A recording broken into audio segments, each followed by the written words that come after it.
The year is 1994. I am 12 years old, or 11, fixing to become 12.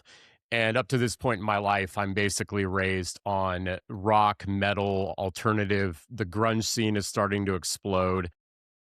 All of my favorite bands playing their videos on MTV. And at the time, I had met a friend in middle school. And this is back when I lived in California, and his name was Mike Borgen. Shout out, Mike, if you ever hear this. But Mike Borgen introduces me to his Washburn electric guitar, and he has a drum set as well. And he is a great drummer, but he's learning guitar, and all he knows is a power chord. And he teaches me how to play a power chord, which, for those who don't know, it's one of the simplest chords used in probably all of your favorite rock bands, metal bands especially. And it can be played anywhere on the neck, and there's a lot of variations that you can use, but he teaches me that. And from there, I am in love with the guitar. I don't know how to play though. So the first song that I learned how to play is the main riff from Glycerin by Bush, the band Bush, fronted by Gavin Rossdale at the time, and still fronted by Gavin Rossdale at the time. For those of you who don't know, at one point he was married with Gwen Stefani from No Doubt. They have since split up. It's been a long time since I got into that tea. I don't even know why or what led to it, but she's now married to Blake Shelton. I don't know who Gavin's married to, if he's married at all, but all that to say, Bush forever will have a place in my musical ability as the very first song that I ever learned how to play. And Glycerin is just basically a series of power chords on an electric guitar with Gavin's voice.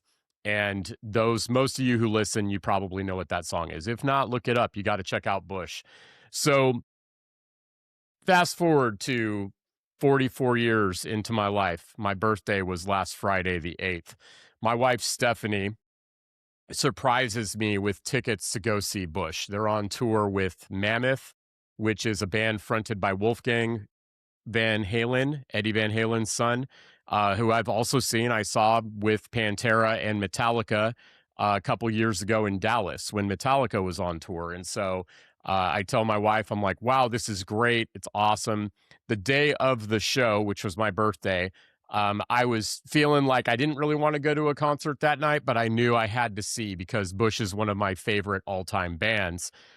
They've written so many bangers, and they're one of the only alternative bands that I really still listen to from back in those days. And I'm liable to get on a 90s playlist every once in a while, but it always comes back to, yeah, Bush, Nirvana, Pearl Jam, Soundgarden, Alice in Chains, and so many more that I could name. And so for me in this moment, I'm like, wow, this is really cool. And I had seen the Tiny Desk concert that Bush recently did, which was acoustic, and I wasn't really impressed with the performance. And I just kept thinking about it. And I thought, is Gavin losing his voice? Or is it just that when I hear these songs, I want to hear them with an electric guitar? But anyway, we go to the show. It's at Azura Amphitheater here in Kansas City, Kansas, technically Bonner Springs. And they started off with Everything Zen, which is one of my favorite songs. And their sound was so good. Bass was dialed in. By the way, Gavin said this later on in the show, but their bass player was born at St. Luke's. So he's a Kansas City boy, which was awesome trivia to get.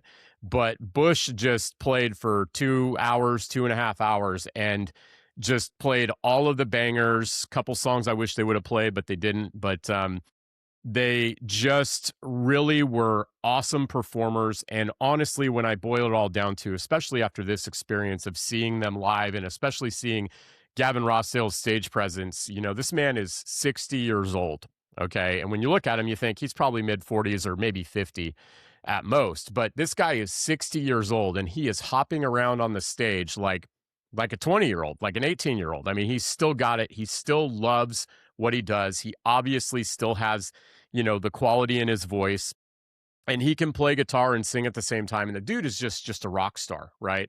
I was so impressed with not only their sound, his stage presence, the music, but the way he managed us as an audience in the crowd. And Stephanie and I had originally, she had bought nosebleed seats. Those were the cheapest, but because the sales were down, they gave us a free upgrade when we got there. So we got to move about 200 feet closer to the stage, which was awesome. And if you've ever been at a show, my Kansas City homies will know at Azura, most of the time the sound is really good. Like they've got it dialed in for an outdoor environment. I've seen Florence and the Machine there. I've seen Lamb of God. I've seen Slayer.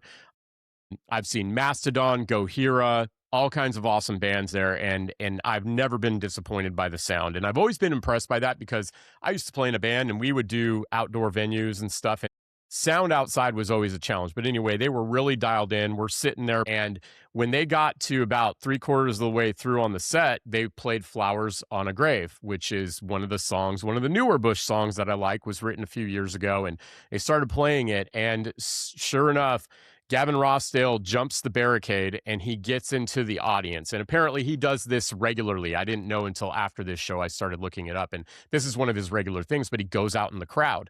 And I notice he's systematically walking to every cluster of people in the VIP section. And I'm thinking, he's just going to stay down there. But no, this guy actually starts walking up, and it's an amphitheater, so it's all upstairs, and the security people start frantically following him, right, and looking out for his well-being.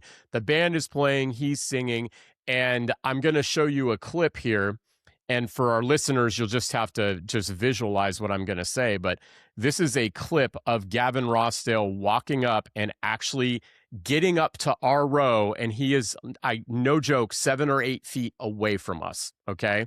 So I want you to see this, and I promise I've got a point here. If you read the title of the podcast, you'll see where I might be going with this, but we're going to go ahead and do this. Click, click, boom, play. All right, so here's Gavin jumping up and down, and he's singing, and everybody's vibing with him. And he looks like he's going to stay there, but no, for sure takes this big step forward. He starts walking up, and he's continuing to sing. Everybody's geeking. If you can hear the audio, you can hear me probably laughing. That crazy maniacal laughter is me, because I just can't believe what I'm seeing. Gets up to our row right now. This guy with the little man bun in the back of his head is wearing a Cannibal Corpse shirt, which I appreciated. But Gavin is standing there. One of my childhood heroes, one of my childhood rock idols, is standing there singing Flowers on a Grave, making eye contact with everybody, shaking everyone who reaches their hand out to shake their hand. Some guy comes up here to try and give him a hug, and the security guard rips this dude off. The dude's about a foot taller than the security guard. Security guard must do jiu-jitsu or judo or something, but he makes himself a barrier between Gavin. And the video's over, but as this proceeded, Gavin's choruses and his other lyrics and all that stuff ended, and the band just continued to play. And then the band continued to jam because Gavin made his way all the way up to the last row. And he's not even singing anymore. He's giving people hugs. He's shaking hands. Security is still following him like a bunch of minions. It was hilarious. This goes on for, no joke, like at least 20 minutes. This dude is up there and the band is jamming. And then he goes around, and then he goes to the other side, and then he starts to make his way back up to the stage, and he gets back up on the stage. And it was such an amazing experience for all of us, because I think it occurred to all of us at the time. Like, we had already seen this man who, he's an old man. He's still touring the world. Like, this is an amazing thing for him to do, but he genuinely appreciates where he's at. And he knows his position is to perform, play some good songs, some songs which are now well over 30 years old. And this man sings and plays these songs as if he just got out of the studio, as if it was a new cut, but he's doing it with the same enthusiasm. And we're realizing what a gift this moment is. The guy who was the leader of this show felt it was important enough to come out to all of us, to get off the high stage, come out, shake our hands, literally see us, help us feel seen, and just have a good time with us. And it made us all feel like we were absolutely a part of that experience and what was going on. And this is where I get to my point. All of the best leaders that I know and that I've known in my life have this same type of presence on the job in what they do. Heck, even outside of the career stuff, the best church leaders that I've known, the best nonprofit leaders I've known, the best musicians I've known, the best influencers now that I've gotten into this podcasting space, the best podcasters that I've known have always been the realest deal by not creating layers between them and the people that support them. They're accessible, they're engaged, they're happy to do what they do. Even on their bad days, they make a conscious decision to get up, go out, lead, and engage with their people. And so I had no idea I was going to be getting a business lesson in going to this show, or that I'd even be having this episode be all about my experiences at this Bush show. But as I thought about my immutable laws, continuous improvement, divergent leadership, experiential learning, and tribal strength, this man demonstrated all of those. Okay. Continuous improvement. I'm sure he didn't always get out in the crowd when, they started playing live. I'm sure at first, being a performer myself, I know that insecurity that can come when you're on stage. You're just, everything you have in you is just trying to play a song and make sure you don't miss a note and make sure that you engage with that crowd. But I'm sure he's iterated over time, being in this band, being successful for so long.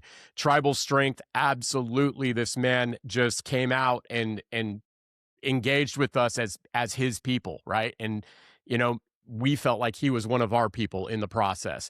Experiential learning, I learned a lot about the guitar tone and the guitars that they were playing and the sound and the lighting, and just talking with people in the crowd and talking with my wife and processing this whole experience. It was incredible. And then just that divergent leadership. How many other frontmen that are as famous as Gavin Rossdale going out and doing stuff like this, right? The answer is not too many at all. In fact, I can't think of anyone. I know there's bands that jump the barrier, or they'll jump down on the floor level and stay behind the barrier to engage with the crowd. But nobody I know or I've ever seen has gone that far into the audience. And I remember Florence and the Machine, who I saw play at the same venue. She actually did come out into the VIP section and walked amongst the VIPs at their tables and stuff. But I've never seen anybody do this. And it really reminded me of the best leaders that I've known. They have always been accessible.